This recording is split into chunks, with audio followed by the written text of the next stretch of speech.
Okay, so in this question here, we're told 12 points are drawn on a circle. How many different chords could be drawn between these points? Well, if we're drawing a chord, we can see like from A to J, it needs 2 points.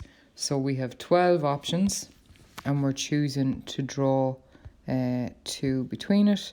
So that's going to be 12, choose 2, which on our calculator gives us an answer of 66 chords. Okay, and part 2, we're asked, just make that smaller there, how many triangles may be drawn by connecting these points? So obviously for a triangle, say if we go from C to I to E and back, we now have 3 lines. So this time we're going to have, in part 2, our 12 points, and this time it's choose 3.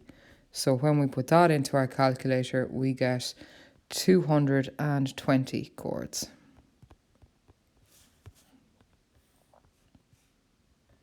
Okay, so that's that part. And then question 14 we'll have a look at now.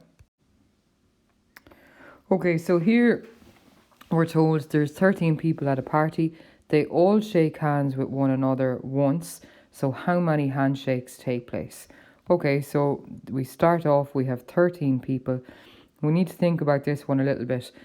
So how many choices or do I have? So if I shake hands with one person, then that means there's 2 people involved and 13 people do that. So it's 13 choose 2, and that gives us 78 different handshakes.